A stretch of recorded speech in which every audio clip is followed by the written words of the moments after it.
Hello friends, स्वागत है आप सभी का वीकेजी स्टडी चैनल में। फ्रेंड्स, हम लोग आगे पढ़ चुके हैं मनोविज्ञान किसे कहते हैं, बाल विकास किसे कहते हैं, बाल विकास की तीनों अवस्थाओं के बारे में हम पढ़ चुके हैं।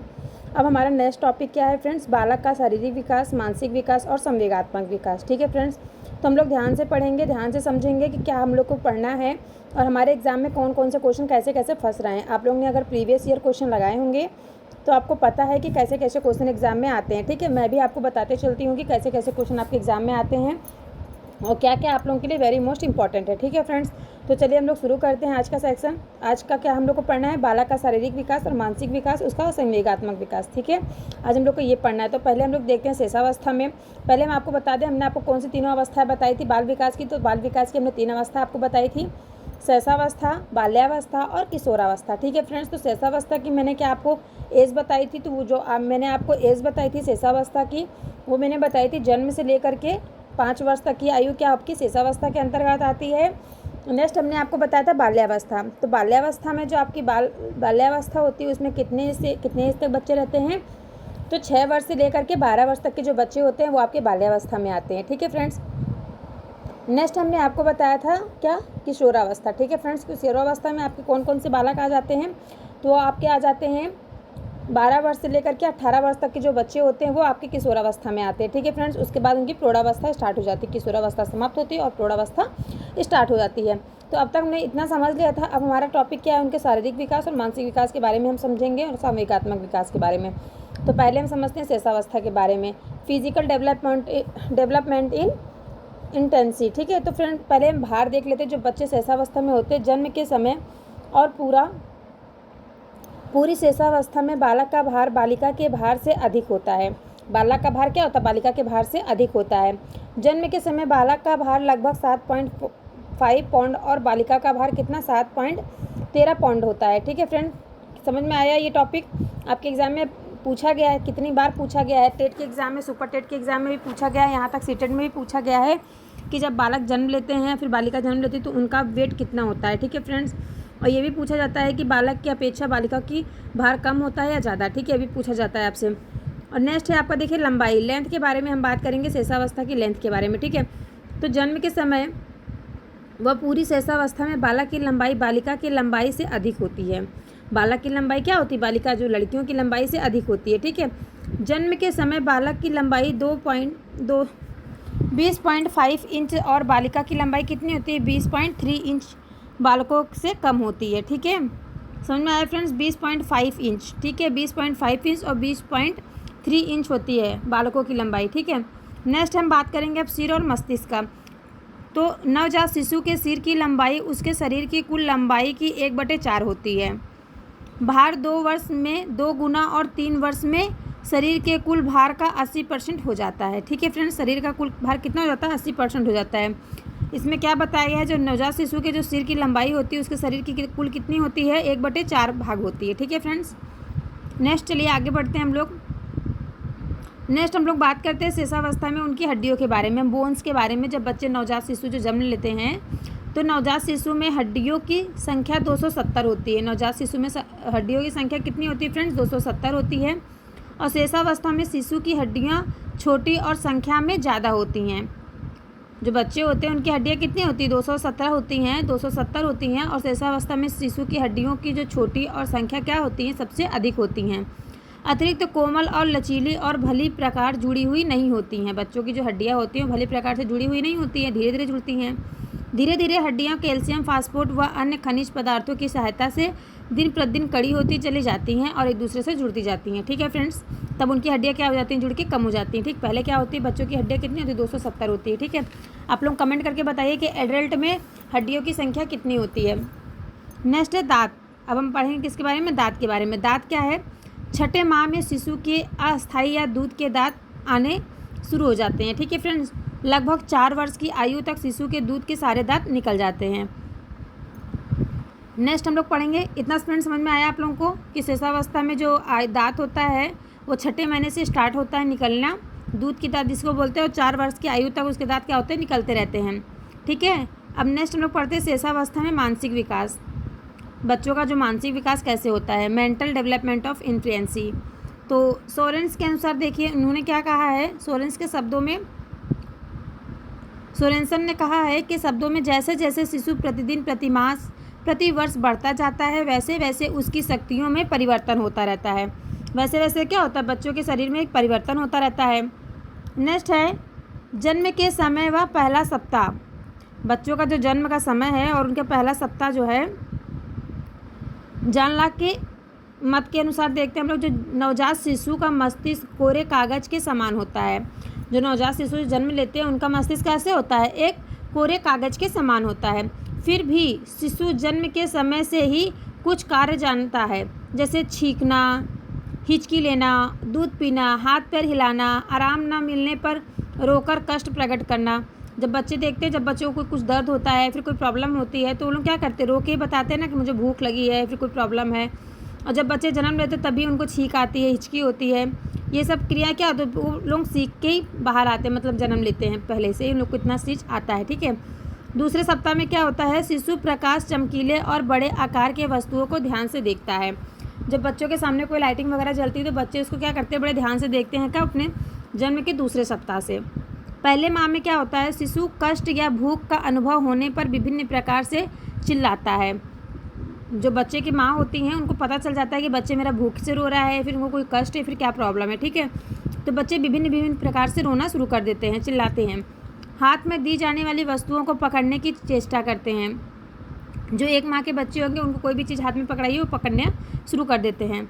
नेक्स्ट है दूसरे माह के बच्चे, जो सेकंड मंथ के बच्चे होते हैं, वो क्या करते हैं, शिशु आवाज़ सुनने के लिए सिर घुमाता है और क्या करता है, सब स्वरों को ध्वनियाँ उत्पन्न करता है और वस्तुओं को अधिक ध्यान से देखना प्रारंभ कर देता है इस अवस्था में। कब, दूसरे, पहले मंथ में बच्चा क्या कर रहा है, अलग अलग तरीके से रो के बता रहा है कि मुझे भूख लगी है। ठीक है।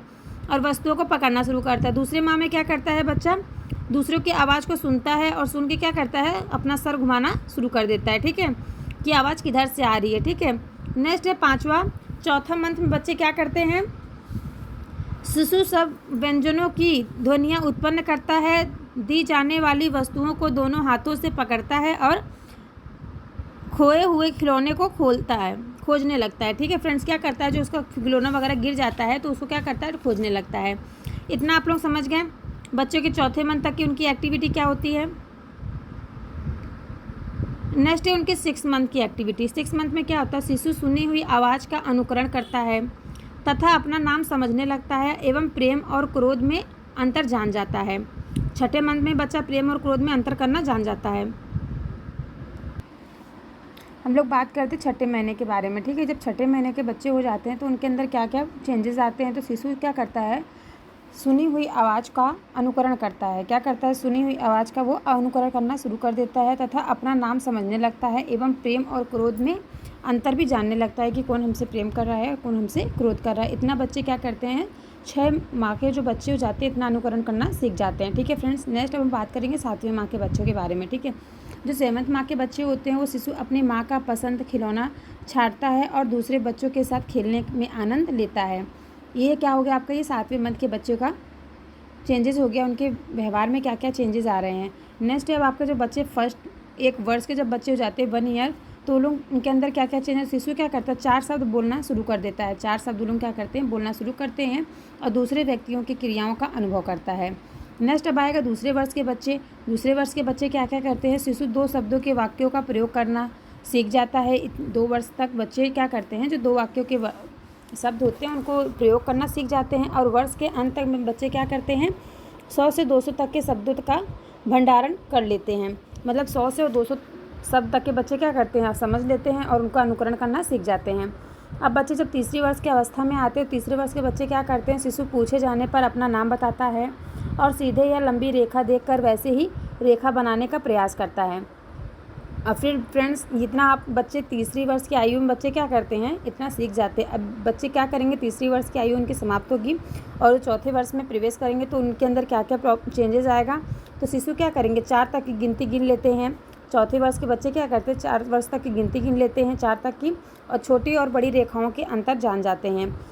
और अक्षर लिखना आरंभ कर देते हैं और वस्तुओं को क्रम से रखता है बच्चा। इतना बच्चे के अंदर चेंजेस आ जाता है चौथे वर्ष के बच्चे में। अब बच्चों की 1 ही वर्ष की आयु बची है शेषावस्था की। अब उस पर हम लोग देखते हैं 5वीं वर्ष की आयु में बच्चों के अंदर क्या क्या चेंजेस आती है। ठीक है फ्रेंड्स अब हम बात करेंगे बच्चे जो है 5वीं वर्ष में क्या क्या उनके अंदर चेंजेस आते हैं। तो शिशु क्या करता है, हल्की और भारी वस्तुओं में क्या करता है, अंतर समझ जाता है। और हल्की और भारी वस्तुओं में क्या करता है, वो अंतर समझते हैं। और रख रखाव के विभिन्न प्रकार में रंग के अंतर जान जाते हैं बच्चे। और वह क्या करते हैं, अपना नाम भी लिखने लगते हैं।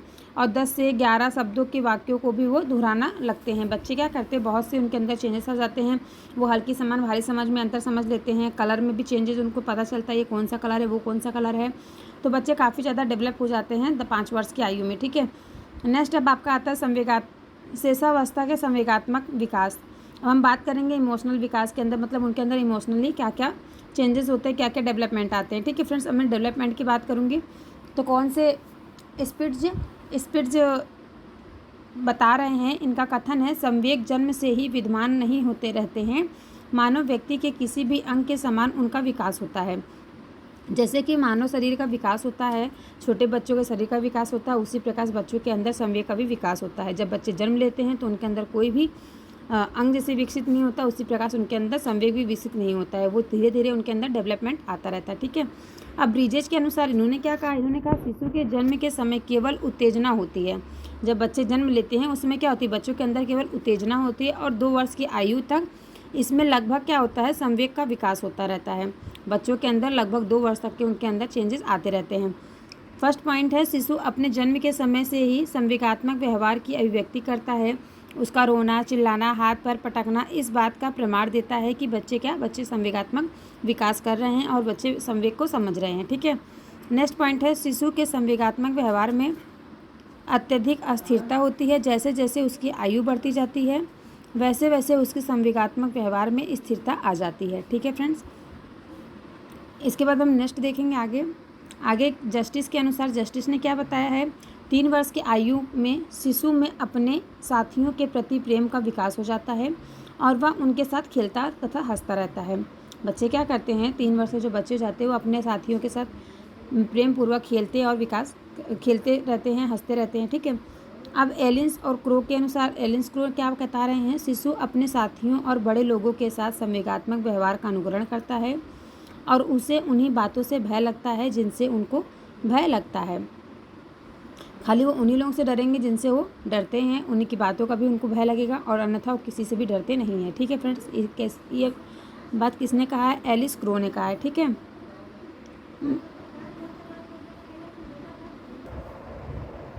फ्रेंड्स आपको समझ में आया एलिस क्रो ने क्या कहा। इन्होंने खाली बताया जो बच्चे साथियों के साथ और लोगों के साथ खेलना शुरू कर देते हैं। स्किनर महोदय आते हैं हेरीमैन के अनुसार। स्किनर और हेरीमैन क्या कहते हैं, शिशु का जो संवेगात्मक व्यवहार धीरे धीरे अधिक निश्चित और स्पष्ट होता जाता है। धीरे धीरे क्या होता है, निश्चित और स्पष्ट हो जाता है। उनके व्यवहार में के विकास की सामान्य दिशा अनिश्चित और अस्पष्ट से विशिष्ट की ओर होती है, मतलब ज्ञात से अज्ञात की ओर होती है। ठीक है फ्रेंड्स, इन्होंने क्या कहा है कि अनिश्चित और अस्पष्ट से विशिष्ट की ओर होती है इनकी क्या संवेगात्मक क्षमता। ठीक है, नेक्स्ट जोन्स के अनुसार देख ले, जोन्स महोदय आते हैं, इन्होंने अपना मत रखा। इन्होंने क्या कहा है, 2 वर्ष का शिशु जो होता है वो सांप से नहीं डरता है, पर धीरे धीरे उसमें भय का विकास होता चला जाता है और 3 वर्ष की आयु में वह अंधेरे में, पशुओं से और अकेले रहने से डरता है। 5 वर्ष की आयु तक वह अपने भय का नियंत्रण नहीं कर पाता है। 5 वर्ष तक जो बच्चे रहते हैं अपने भय पर नियंत्रण नहीं कर पाते, अगर वो डरते हैं तो तुरंत रोने लग जाते हैं, चिल्लाने लग जाते हैं। तो ये किसने कहा है, ये जोन्स महोदय ने कहा है। ठीक है, इनके बाद हम नेक्स्ट बात करते हैं किसके बारे में। अब फ्रेंड्स हम लोग लास्ट वीडियो है, इसके बाद जो है शेषावस्था। मैं आपको बता दी हूँ शेषावस्था के दोनों बच्चे क्या क्या उनके अंदर शारीरिक चेंजेस आती है, संवेगात्मक चेंजेस आती है। ठीक है फ्रेंड्स, अब मैं नेक्स्ट वीडियो में आपको बताऊंगी बाल्यावस्था में शारीरिक विकास कैसे होता है, इसका संवेगात्मक विकास कैसा होता है, किशोरावस्था में कैसे कैसे चेंजेस आते हैं। फ्रेंड्स ये मैं नेक्स्ट वीडियो में आपको बताऊंगी।